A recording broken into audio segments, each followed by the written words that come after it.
Hello বন্ধুরা, আবার তোমাদের সামনে একটা নতুন ভিডিও নিয়ে চলে এসেছি। আজকে আমি দেখাবো যে আমি সারা দিনে কত রকমের সিরাম ইউজ করি। হ্যাঁ, সিরাম আমাদের স্কিনের পক্ষে খুবই ভালো। সিরাম খুব তাড়াতাড়ি আমাদের স্কিনে অ্যাবজর্ব হয়ে যায়, স্কিনের ভেতর লেয়ার পর্যন্ত আমাদের যা চলে যায়, তা আমাদের সিরাম ইউজ করা খুবই দরকার। আফটার 30 আমাদের স্কিন অনেক ড্রাই হয়ে যায়, ড্যামেজ হয়ে যায়, অনেক রিঙ্কেল চলে আসে। এজের সাথে সাথে আমাদের স্কিনে অনেক রকম সাইড এফেক্ট দেখা যায়। তার জন্য আমাদের সিরাম ইউজ করা কি দরকার। তা আমার হাতে এখন অনেক রকমের সিরাম রয়েছে। আমি এক একটা সিরামের এক একটা বেনিফিট, নানা রকম বেনিফিট, এক একটা সিরামের অনেক রকম বেনিফিট, সেটা আমি আপনাদের আজকে বলবো। আমি সকালে ঘুম থেকে উঠে দুটো সিরাম লাগাই। একটা হলো ভিটামিন সি সিরাম, একটা হলো নিয়াসিনামাইড সিরাম। হ্যাঁ, এই দুটো সিরামই খুব এফেক্টিভ এবং খুবই ভালো। তা দুটো সিরাম আমি একসাথে লাগাই না। একদিন ভিটামিন সি সিরাম লাগাবো, আরেকদিন হয়তো নিয়াসিনামাইড সিরামটা লাগাবো। আমরা অল্টারনেটিভ ডেতে আমি এটা ইউজ করি। প্রথমে ঘুম থেকে উঠেই মুখটা ভালো করে আপনি ধুয়ে নিলেন ফেস ওয়াশ দিয়ে, বা যেটা আপনার সুবিধা হয় সেটা নিয়ে ভালো করে ধুয়ে দিলেন। ধুয়ে তারপরে একটা টোনার লাগালেন। টোনার আমি সবসময় বলি রোজ টোনার, সব স্কিনের জন্যই যায়, এটা খুব ভালো। রোজ টোনারটা লাগিয়ে তার উপরে আপনি সিরামটা অ্যাপ্লাই করবেন। সিরামটা ফিউ ড্রপ নেবেন, এরকম করে জাস্ট এরকম করে সিরামটা 3-4টে ড্রপই এনাফ, খুব বেশি লাগাতে হবে না। এটা লাগিয়ে ভালো করে স্কিনে অ্যাবজর্ব হয়ে যাবে। একটু পরে যখন একটু ড্রাই হয়ে শুকিয়ে যাবে, তারপরে আমি ভালো করে আপনি ময়শ্চারাইজার ইউজ করবেন, যেটা আপনি করেন, যেটা করে তারপরে সানস্ক্রিন। হ্যাঁ, আমি সবসময় বলি আপনি ঘরে থাকুন, বাইরে থাকুন, যেখানেই থাকুন, ইউভি রে তো সব জায়গা থেকে, জানলা দিয়ে, দরজা দিয়ে, সব চারদিক থেকে আমাদের ঘরের ভেতর আসছে, সেটা স্কিনের ওপর থেকে খুবই খারাপ। শোনো, সানস্ক্রিন সেটা আপনাকে লাগাতেই হবে।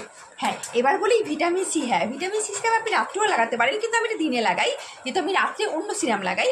ভিটামিন সি সিরাম লাগানোর পরই আপনি যদি বাইরে বেরান, সানস্ক্রিন ভালো করে, খুব ভালো করেই লাগাবেন। আর যদি ঘরে থাকতে পারেন তাও সানস্ক্রিন লাগাবেন, কিন্তু বাইরে বেরালে সেটাকে আপনাকে মাথায় রাখতে হবে। হ্যাঁ, সানস্ক্রিনটা আপনাকে খুবই দরকার। ভিটামিন সি সিরাম কী করে? ভিটামিন সি সিরাম জানেন, ভিটামিন সি আমাদের স্কিনের জন্য কত ভালো। রিঙ্কেল দূর করে, ফাইন লাইন্স দূর করে, আমাদের স্কিন টোনটাকে লাইট করে। এর জন্য ভিটামিন সি। কিন্তু কোনো সিরামই আপনি পরপর রোজ লাগিয়ে যাবেন না, আপনি একটু ঘুরিয়ে ফিরিয়ে লাগাতে হবে। মানে আপনাকে দিনে 3-4 রকমের বা নানা রকমের কোনো সিরাম যেমন রিঙ্কেলে কাজ করে, কোনো পিগমেন্টেশন দূর করে, কোনো ডার্ক স্পট দূর করে, কোনো আমার স্কিন টোনটাকে আমাদের করে। তাই জন্যে আপনি সিরাম, ভিটামিন সি সিরাম তো আপনাকে ফাইন লাইন রিঙ্কেল দূরও করছে, স্কিন টোনটাকে টাইট করছে। এটা আপনি একদিন লাগালেন, আরেকদিন যেটা একদিন সকালে আপনি ওটা একইভাবে প্রথমে টোনার লাগিয়ে নিলেন, তারপরে নিয়াসিনামাইড সিরামটা লাগালেন, লাগিয়ে তারপরে কোনো ময়শ্চারাইজার লাগালেন, তারপরে সানস্ক্রিন। এটা আবার সকালে স্কিন কেয়ার রুটিন। মানে সকালে আমি সোমবার এটা করলে ভিটামিন সি সিরাম লাগালে, মঙ্গলবার হয়তো নিয়াসিনামাইড সিরাম দিয়ে পুরো স্কিন কেয়ার রুটিনটা এটা আমি সকালবেলা এটা আমি ফলো করি। ভিডিও শুরুতেই আমি আপনাকে 4টে সিরাম দেখিয়েছিলাম, 4টে সিরাম যে আমি ইউজ করি সেটা আমি বলছিলাম। এবার রাত্রের দিকে আমি 2টো সিরাম ইউজ করি। হ্যাঁ, 2টো সিরাম একসাথে না, রাত্রেও তাই অল্টারনেটিভ ডেতে আমি ইউজ করি। এবার আমি প্রথমে আসি গ্লাইকোলিক অ্যাসিড সিরাম। হ্যাঁ, এই গ্লাইকোলিক অ্যাসিড সিরামটা কেন দরকার, এটা আমি বেশিরভাগ সিরামই মিনিমালিস্ট কোম্পানির ইউজ করি, কখনো আমি অন্য কোম্পানির ইউজ করি। আমি সব কোম্পানি একবার করে ট্রাই করে, এখন আমি কিছুদিন ধরে মিনিমালিস্ট কোম্পানিটা আমার খুব ভালো লাগছে, আমি এটা ইউজ করছি। গ্লাইকোলিক অ্যাসিড এই সিরামটা আমি ইউজ করছি। এটাও তাই, রাত্রিবেলাও তাই, শোয়ার আগে, ঘুম থেকে উঠে শুতে যাওয়ার আগে আপনি কোনো টোনার ইউজ করলেন, টোনারের পর এই গ্লাইকোলিক ইউজ করলেন, সিরামটা ইউজ করলেন। এরই একটা নাইট ক্রিম পাওয়া যায়, গ্লাইকোলিক অ্যাসিড, ওই নাইট ক্রিমটা ইউজ করলেন। শোয়ার আগে আপনাকে সানস্ক্রিন ইউজ করার দরকার নেই, কারণ রাত্রিবেলা তো অত বেশি থাকে না, আলো থাকে না, এর জন্য এটা ইউজ করলেন। আর কোনো ক্রিম আপনি নাইট ক্রিম যেটাই করুন, ওটা করে কিন্তু শুয়ে পড়বেন না। শুয়ে পড়লে পুরো ক্রিমটা কিন্তু আপনার বালিশে লেগে যাবে, আপনার স্কিনে আর কোনো কাজ করবে না, স্কিনের ভেতরে যাবে না। তো কোনো কিছু লাগানোর পর নাইট রুটিন করলে, স্কিন কেয়ার রুটিনটা করলে, সেটা আপনাকে 30 মিনিট অন্তত আপনাকে করে রাখতে হবে। আপনি হেঁটে হাঁটুন বা ঘুরুন, যাই করুন, শুয়ে পড়বেন না। মানে শোয়া 30 মিনিট আগে আপনি লাগাবেন, তাতে স্কিনে ভালো করে অ্যাবজর্ব হয়ে যায়, পেনিট্রেট হয়ে যায়, স্কিনের ডিপ লেয়ার পর্যন্ত যায়, তারপরে আপনি শুতে যেতে পারেন। তাহলে একদিন আমি কি করলাম আপনাদের বললাম, গ্লাইকোলিক অ্যাসিড সিরামটা ইউজ করার জন্য প্রথমে আমি ভালো একটা টোনার লাগালাম, তারপরে গ্লাইকোলিক অ্যাসিড সিরামটা লাগালাম, তারপর ময়শ্চারাইজার লাগালাম। এটা হলো আমার রাতে স্কিন কেয়ার রুটিন। এটা হলো একদিন, মানে সোমবার লাগালাম অল্টারনেটিভ ডেতে, এটা আবার বুধবার লাগাবো। এবার মঙ্গলবার আমি কি লাগাবো সেটা আমি আপনাদের জানাচ্ছি। এবারে আমি যেটা অল্টারনেটিভ ডেতে ইউজ করি সেটা হলো সোমবার যদি গ্লাইকোলিক অ্যাসিড সিরামটা ইউজ করি বা ওর পুরো রেঞ্জটা আমি ইউজ করি, ওর টোনার বলুন, ওর সিরাম বলুন বা ওর ময়শ্চারাইজার বলুন, তার আমি মঙ্গলবার যেটা ইউজ করি, মঙ্গলবার আমি টোনার লাগিয়ে নিলাম। টোনার লাগিয়ে এলে পর হাইলুরনিক অ্যাসিড, এটা হলো লরিয়াল প্যারিসের খুব ভালো 1.5% হাইলুরনিক অ্যাসিড সিরাম, এটা আমি ইউজ করি। এটা হলো রিঙ্কেল, ফাইন লাইন, যাদের অ্যান্টি এজিং মানে আফটার 30 পরেই কিন্তু এটা ইউজ। আমার সব ভিডিওতে আপনারা দেখতে পারবেন আমি হলো রিঙ্কেল, ফাইন লাইন্স বা অ্যান্টি এজিং এসব নিয়ে কথা বলি, কারণ একবার যদি আপনার রিঙ্কেল বা কিছু পড়ে যায়, এজিং চলে আসে, সেটাকে দূর করা খুবই কষ্টকর। সেটা দূর করতে আপনাকে অনেক কিছু ট্রিটমেন্ট নিতে হবে, অনেক সার্জারি করাতে হবে, সেটা ক্রিম বা কোনো সিরাম লাগে, সেটা যাওয়া খুবই কষ্টকর। এর জন্য আগে থেকে মানে আগে থেকে যদি প্রিভেনশন বেটার দেন কিওর, আগে থেকে যদি আপনি যখন আফটার 30 যারা হয়ে যাবে, তারা যদি আগে থেকে এইসব কিছু কিছু জিনিস ফলো করে, যেমন ভিটামিন সি বেশি করে ইনটেক করা বা লাগানো স্কিনে, তারপরে হাইলোনিক অ্যাসিড যেটা রেটিনল, এইসব নিয়ে কিছু ইউজ করলে সেটাতে অনেক ক্ষেত্রে মানে যত এজিংটাকে আপনারা অনেকটা ধরে রাখতে পারবেন। আপনার বয়সের সাথে সাথে এজিংয়ের প্রসেসটা আস্তে আস্তে স্লো হয়ে যাবে। এজিং তো হবে, বয়সের ছাপটা মুখে পড়বে, কিন্তু কিছুটা করলে আপনারা সেটা বুঝতে পারবেন। অনেক কিছু ঘরোয়া টোটকা যেগুলো আমি আস্তে আস্তে সামনে ভিডিওতে বলবো। আমার ভিডিওটা যদি ভালো লাগে আপনাদের, আমি যেগুলো টিপস দিলাম, যেগুলি বললাম, সেটা যদি আপনাদের ভালো লাগে, তাহলে আমার চ্যানেলটাকে সাবস্ক্রাইব করবে। আমার চ্যানেলে আমি হেলথ কেয়ার, কীভাবে ফিট থাকা যায়, কীভাবে হেলদি থাকা যায়, কীভাবে স্কিন ভালো রাখা যায়, কীভাবে চুল ভালো রাখা যায়, সেসব নিয়ে আলোচনা করব।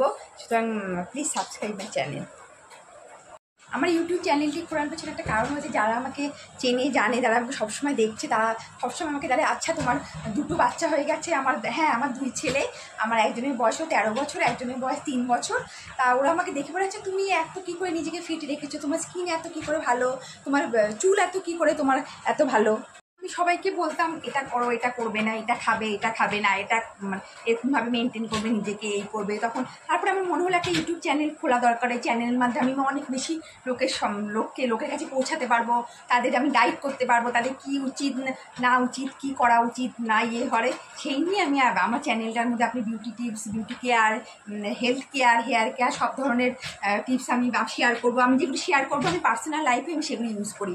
আমি যে আপনার সাথে সিরামগুলো ইউজ করলাম, ওগুলো আমি নিজে ইউজ করি, আমি কি ক্রিম ইউজ করি, আমি কি খাই, কি ডিনারে কি খাই, লাঞ্চে কি খাই, বা কী খাওয়া উচিত না, আমার লাইফস্টাইলটা কী হওয়া দরকার, কীভাবে চেঞ্জ করলে আমি ওয়েট লস করবো। হ্যাঁ, আমার আমার দুটো প্রেগনেন্সির পরে আমার খুব ওয়েট বেড়ে গেছিলো।